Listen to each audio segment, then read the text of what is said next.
What should the Sixers do about Ben Simmons? They should do the same thing that the Brooklyn Nets are doing with Kyrie Irving. The Brooklyn Nets don't want Kyrie Irving with them because they're afraid that he's going to infect them with COVID. Well, the Philadelphia 76ers should put or quarantine Ben Simmons because they don't want to be infected by whatever toxicity he's carrying from the way they talked about him last summer when they ended up losing the series to the Atlanta Hawks. And so they just have to make this decision. This idea that we're going to bring him in and we're going to try to slow play this and he's going to come around. That's clearly not the case. Ben Simmons is there because he doesn't want to be fined, because he's hoping to still pick up some of his game checks. He's already lost the first one. But he's not there because he wants to make good on his relationship with Doc Rivers of the Philadelphia 76ers or anybody else. He has made it clear. He made it clear this summer. He's making it clear right now.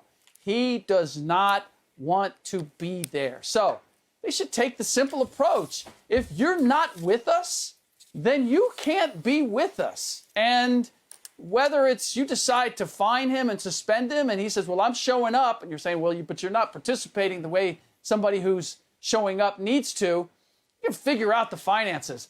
I'd put that on the side.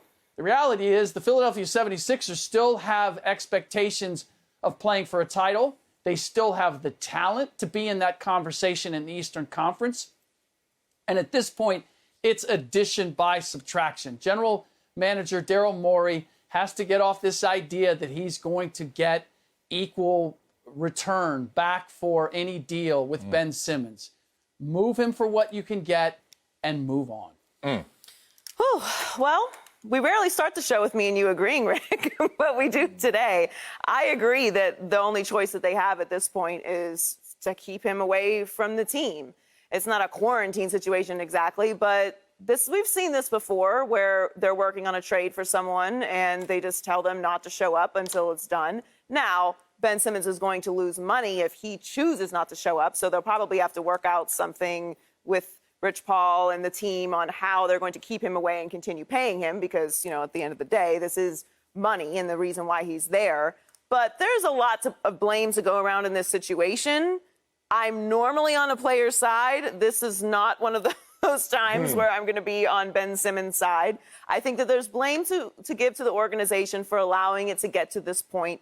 He's in the building with you every day. He's with the guys every single day. You know what his personality is. All of us could see this coming, maybe not to the disaster level that it is now, but we've been talking about this for years, that this is not working, this doesn't fit. And this addiction to winning the trade has now led them to a situation that almost can't be fixed. If I'm another team, why am I signing up for Ben Simmons? Why am I giving you anything for a situation that is clearly toxic in an organization that is not poorly run, very well respected around the league, great fan base, great roster. They're a contender every single year, a good coach. What am I missing here? If Ben Simmons is this upset, and it is apparent that his own teammates don't even really know what specifically he's upset about. Taylor Rooks tweeted that earlier, that there really isn't even an understanding what he's really mad about. You can't do anything with the situation but remove him from the rest of the team. It's a toxic situation. Ben Simmons is clearly not interested in being there or contributing in any kind of positive way, which is actually counterproductive to what he wants if he wants to be traded. Because as I just mentioned, if I'm another team, why am I signing up for that? When you've turned on them, why wouldn't you turn on us? So the whole situation is a complete disaster. It has hit the fan in Philadelphia. And I believe that most of this could have been avoided if it wasn't such a high asking price for a player who is an elite player at certain things. He is an elite defender. He is a great distributor. He can contribute to a team. But the intangibles, the issues with that are mounting up. And it's becoming an impossible situation for both Ben Simmons and Philadelphia. Man. How should these teammates feel about Ben Simmons? Woo, let's get into this one. One, I just want to preface everything by saying I hate when people get stuck like this. Like, I hate this for Ben Simmons. I hate this for Embiid a little. And I hate this for this organization a little as well. But I'm going to defend Ben Simmons maybe a little more than the average Joe. You guys know from your own experiences, when you get into a fight, like the times you had a fight, physical fight, 8th grade, whatever it may be, you know why you're fighting. But now as we've grown older, when you get into arguments, sometimes you can get out of reach and out of touch with why you even arguing in the first place, right? A fight is different. Hey, fool, what you doing? Yeah. And an argument is like, now we just talking about who's smarter or who got the last word. We really are not arguing what we started arguing over. Now let's talk about what they are arguing over. They're arguing over the fact that Joel Embiid was unnecessarily empowered when he was on IR, when he wasn't the active player, when he wasn't the dude, when he was in and out the lineup, empowered to have this large of a voice, that much of volume in a voice. Okay, that's fine because you're a baller. But guess who also is a baller? Ben Simmons, right? But Ben Simmons goes around and he does his work quietly. That's fine. But all of a sudden, there's issues with Embiid's game, issues with Embiid in terms of availability, but there's also glaring issues with the game of Ben Simmons. But what happens? Because Joel Embiid is empowered by our organization, he gets to voice those. And we saw it come to an ugly head in the playoffs this year. I blame Joel Embiid for not being the leader that they want. Not a 7-foot TikToker, not a dude that's out there trying to lead the dance and trying to take this organization in all these different ways, instead of just being a disciplined leader. That's fine, because you were growing and learning as well. But to call out a teammate and then throw those rocks and then hide your hands like, I don't know what's wrong with it, but I don't care about him anymore. Come on, big dog. We know the locker room better than that. I'm also mad at this organization. Just like I am a parent, I understand when I see two of my kids fighting, it's on me to restore order, and it's on me to keep the discipline. This organization didn't do that. Why would you let this get to a place where Ben Simmons now has little to no value? What kind of organization are you? Like, you have no foresight to see where this is going, and then you don't have the discipline to stop it in the moment? To me, there's a lot of blame to go around, and Ben Simmons is sitting back quietly hoping that maybe someone else raises their hand to take some of that blame. You both make great points. And to Marcellus's last one, I'm actually with you in that I see where Ben Simmons is coming from. I mean, he has been made the scapegoat for the fact that they lost that series, and it's all been hooked on one play, one situation where he didn't shoot the ball and he passed it instead. And look, that's just too heavy a weight to put on one play. If you look at how the Philadelphia 76ers played collectively, it's not fair. And not only, it's not just the media that did that. Joel Embiid did it. And Doc Rivers questioned whether I can win a championship with Ben Simmons. So if you're Ben Simmons, you're thinking, well, wait. I thought we were in this together. And now you're going to hang all of that on me? You guys made your share of mistakes too. You, Doc, made your share of mistakes. Joel, you made your share of mistakes down the stretch. And now you're going to put all of that on me. Here is the problem, though, Joy, and you pointed it out. Neither side is going about this the right way in terms of getting it done. If Ben Simmons wants to get traded, not showing up and then half-assing it when you do is not the answer to getting somebody to say, hey, we need Ben Simmons. That's who we need as a solution for our problems. Facts. And Philadelphia, Daryl Morey took the wrong approach from the very beginning. When they approached it and it was like, hey, CJ McCollum, can we get CJ McCollum? We want Damian Lillard, or we want Bradley Beal. It's like, who do you think you're dealing with? Like, they don't need to move those guys.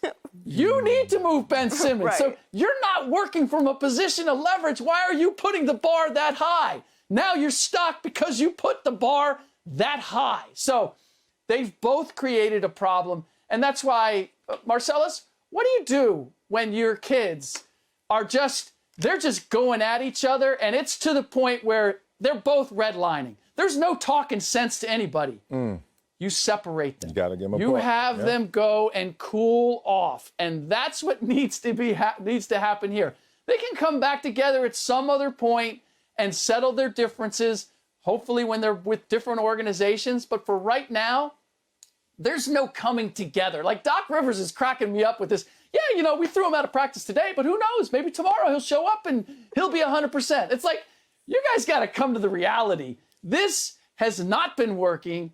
It is not working. And most important, it is not going to work. So move the hell on. Yeah, everybody's hanging on for no reason at this point. I mean, he's there so he doesn't get fined. So again, to my earlier points, they have to come to an agreement on what they're going to do about the money, because Ben Simmons is clearly only there so that he doesn't lose money, which is not a healthy situation for the rest of the team. A team, by the way, Marcellus, who tried to go out and talk to him. So it's not like they didn't try to make amends. And listen, we all get into situations where we ain't trying to hear it anymore. So that's fine. That's where Ben Simmons is. But it's not like they didn't try to work this out. Also, you are a professional. You are a professional. There are certain things that you have to do sometimes as a professional you don't really necessarily want to do. We all do things we don't necessarily want to do, but we're professionals so that we do them so our careers continue. And that's where it has reached with Ben Simmons. Ben Simmons, by the way, whose scoring and rebounding has decreased the past 2 seasons.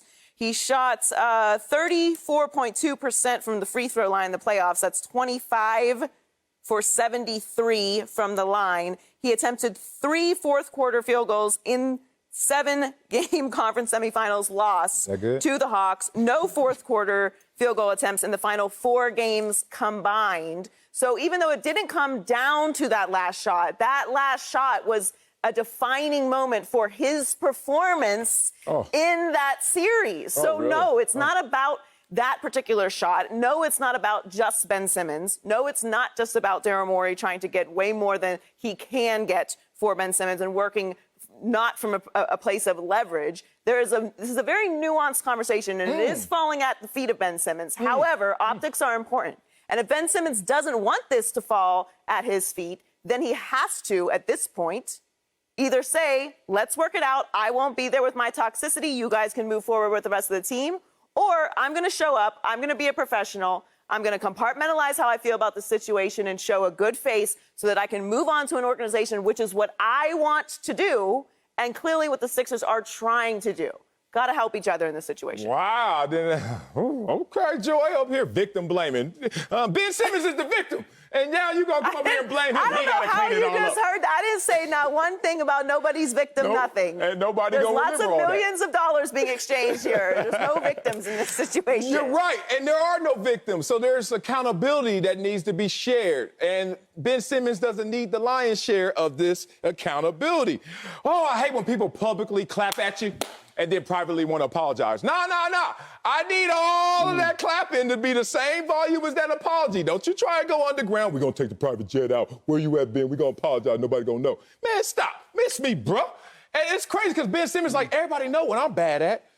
And no one's talking about Doc Rivers, my dog, up 3-1 in series and then lose them. We're not putting this on that, even though that occurred again. We're not going to Embiid when he wasn't playing. He was a Twitter-holic and hollering at Rihanna and shirtless and just Jackson Mahomes and Patrick Mahomes all mixed in one 7-foot TikToker. And he still got his issues. Still injury-prone, still got his issues, but he's a beast. But Ben Simmons in his own way is a beast as well.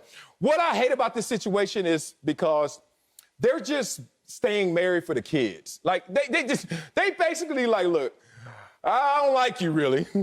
I got some love for you. But you know what? For the better good, I don't want to get fined. I don't want to lose my money. And yeah, I don't want to lose face. We're going to stick this out.